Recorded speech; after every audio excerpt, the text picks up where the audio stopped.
Welcome to the Rockin' Review. I'm catching up with Stephen Curtis Chapman, 5 Grammy Awards and more Dove Awards than anybody in history with 58. Kind of crazy, I know. Wow. I know. Yeah. Wow. I wish you'd accomplish something. Yeah, I know. I keep thinking maybe I can accomplish, make something happen that...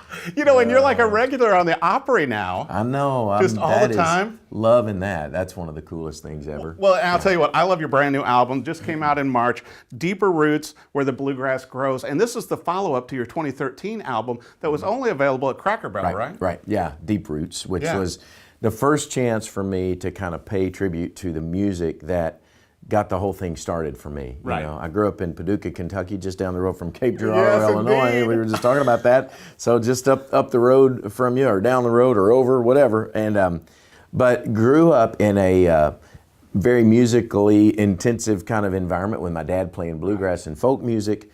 His best buddies, one was a great banjo, 5-string banjo picker, Scotty Henson, and his other buddy was Jack Curtis Martin, where I get my middle name Curtis from, who was a dobro player, played with Lester Flatt and Earl Scruggs for years, played on the Opry with him for several years. So my dad grew up, you know, that was the music that he grew up loving in Kentucky. And so as a boy, the earliest memories I have, honestly, are musical memories, hearing my dad play music. And it was always, there was always a banjo, there was always, you know, those sounds were the earliest sounds that I remember. And then when music kind of came into my life, when I started playing music, we started singing together as a family, singing in church, singing the old hymns, and singing, you know, and bluegrass, you know, kind of music infused into, you know, my dad, I think you even mentioned you knew he had a little music store. Yeah, because I'd been over to the music store. My dad and I came over to Paducah and went to it. That's amazing. And I thought it was so neat that, you know, you were also in your father's music store there sort of showing, you know, how a banjo, you know, doing different songs and everything. Because you have to do that to move the instruments, but also you were learning. Yeah. So I learned just enough on all the instruments to play one song. And then people would go, man, you're a really good banjo player. And it'd be like, I just played the one song I know, but I don't want to tell them. So I'd always be like, well, you know, I got to get back to work. You know, I'd hang it up, you know, play me another song. No, I got to get busy. And then you switch to know, mandolin. Yeah. And then I'd switch over and say, well, here's what this one sounds like. But that was part of the deal of being a, you know, salesman in my dad's store. You learn just enough on the instruments. And the guitar became the one that I really, you know, I kind of landed on and spent my time with. But yeah, my dad's music store, you know, there growing up around that, and just, you know, having music brought into my life at an early age. And then really, you know, our faith as Christians is really there was a transformation that happened in my family when I was about 8 or 9 years old, about 8 years old. And my dad and mom, my dad grown up with his father was an alcoholic. He'd grown up with a lot of, you know, loss there.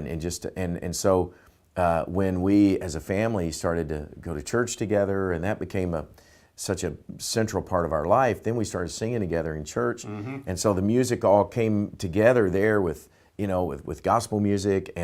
But my dad, because of his music store, was still, and being a teacher, a guitar teacher, he was still learning the latest songs on the radio. And so he'd come home with the Eagles, and he'd come home with, I remember coming home teaching me Drift Away, remember the old great song, Give me the beat, boys, to free my soul. You know, so we'd learn, like, you know, blues and R&B and you know, Johnny Be Good. He taught me, You gotta learn that one. So you gotta learn that if you're gonna play guitar. So all that stuff kind of went in together for me, and then the music that I started making 32 years ago when I made my first record, you know, in what was the genre would, you know, most people know me in the, you know, gospel music, contemporary Christian music kind of world, and that's where my Grammy Awards have been and all of that. But always at the core has been this, you know, there's been bluegrass music. Back to the beginning. Yeah, that's just where it all kind of started. So this big full circle for me to make an album called, you know, well, you referenced the Deep Roots album that was a Cracker Barrel exclusive. Very successful. And that was a great record and a great chance for me I brought my dad in on that. I said, Dad, do you want to sing with me on this? And my brother, who I grew up singing with. And that was such a wonderful experience for me. And when I finished that record, I said, this will not be, Lord willing, this won't be the only time I do this. I want to do this again. And so it took a few years. Of course, the Cracker Barrel thing, you know, once it's sold through there, you know, and, you know, it's not in print or it doesn't exist anymore, that record. And people were asking me, how do I get a hold of those songs? I mean, I've heard about you and your dad singing together and your brother, and heard you recorded some things, but I can't find it anywhere. Right. And that was the idea that really kind of sparked this to say, well, let's go even deeper roots. Right. And I'm going to go back to the beginning where the Bluegrass Grows, where it all started for me. And so I wrote an original and 2 or 3 new songs, and then went back and even did a few of my songs bluegrass style. Right. You know, some like of my, Cinderella. Yeah, like Cinderella. You know, and I'll tell you what speaks to me on this album, listening to it, Stephen, is that it kind of encompasses all of your music, you know, and it also has the faith thread in it too, which I think is great. Like on I'll Fly Away, it's definitely a different take on some of these songs, and having your dad involved in it, and then also Ricky Skaggs, and then a little help from Rascal Flatts. Yeah, I know. How crazy is that? If somebody would have told my 19-year-old self, when I was doing my first performance on the Grand Ole Opry, I used to work at Opryland, USA. If you remember when we had the amusement park back in the day. It. I do too. Everybody does. We used to drive down to it from Cape. Yeah, and come right. Down. Oh yeah, I grew up coming from Paducah and going to Opryland, and then got my first professional gig there at 19 with my brother, and got to sing on the Opry. And we used to do, I was in Country Music USA, where we dressed up like, I did George Jones, He Stopped Loving Her Today. I did Porter Wagner. I did Ernest Tubb. I did Lester Flatt and Earl Scruggs. But we did Ricky Skaggs, and I remember, we sang his song and come out dressed up like Ricky and do a Highway 40 Blues or something. And I remember then just thinking he was one of the coolest artists I'd ever heard, because he brought this amazing music that meant so much to me, bluegrass, into the mainstream in a way that I'd never experienced anybody do it. And of course, Hall of Famer now, Country Music Hall of Fame just inducted this year. Yes, they did. So, right that he finally, that he would be acknowledged in that way, because he redefined bluegrass music for people like me, and so many. Yeah, I think he opened up a lot of people's minds to it. Yeah, and so ears. To get him, to come be a part of this. I mean, if you'd have told me that when I was 19, 20 years old, Ricky's going to come sing a duet with you someday, I'd have said, yeah, right, It is so amazing, but each song, is the album is one of those things to where, I was listening to it, and I was telling my wife, I'm like, there's just so many good songs. I said, and I'm going to have to pick up a few of these to do with my daughter and work them out the way you're going to. So when we play churches and stuff, it's very, I found the album very uplifting, Stephen. Good. And I think it's just, it's and hearing your dad's voice, what an incredible voice. I know. He's, some of my favorite recordings, I'm a huge Johnny Cash fan. The first song I learned on the guitar was Folsom Prison Blues. Oh, yeah. 6 years old, my dad taught me that song. That was the first one that started it all, And so, his latest recordings, in his career, the records he did, and everybody knows, those Rick Rubin records of the American recordings. And his voice on those records are the most priceless of any, because you just hear all of the life and the loss and the success and the failure and the pain and the joy. It's like all in there in every tone.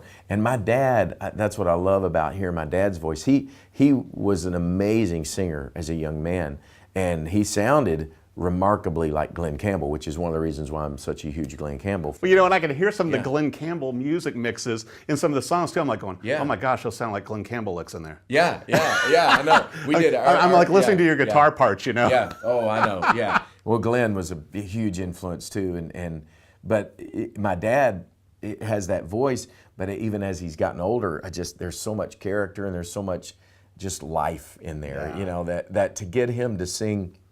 To close the album out with "I'd Rather Have Jesus," oh my gosh, which we sang at my grandmother's funeral. It took us about 12 takes because we wanted to record that one live. We wanted to just do it, me and my brother and dad sitting around 3 microphones, me and my dad on guitar, and just doing it like we did when we grew up.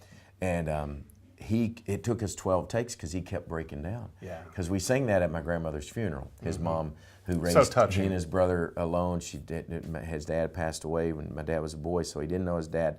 And she was just such a presence and such a rock in his life and all of our lives that when she passed away at 99, almost made it to 100, she lived a great life. So it just had so much emotion. And Dad he'd get one line and he'd just start crying. And then he's like, and he was getting mad at himself. He was like so sweet. He's like, well, I can get this. Come on, Chapman, pull it together. And I'm like, Dad, this is the most precious, sweetest thing in the world. Like, you can't get through this song. Testament. Don't worry about it. I don't care if it takes us 5 hours. We'll get it. If we don't, that's okay too. You know. But thankfully we did, because I'm so blessed that we get to just that I have that. Right. If for nobody else, I made this record for me to have it. And I think also for your family and the kids and everybody. And I mean, and you've been touring, pretty much doing like a solo gig with this. Right. And you've been taking a few of your favorite guitars with you on the road. Oh yeah, we got to talk guitars now, Eric. Come on. Now you get to. I hope we have 4 hours, because if we start the guitars, it's like Grammy. Well, I have played your signature model Taylor, and it's a pretty incredible instrument. Yeah. And you, so you bumped into Bob Taylor when you were playing out in California recently. Yeah, I just saw him, and we just played just in his back door, El Cajon, where Taylor is, and he was on his way to Africa actually the very next day to go.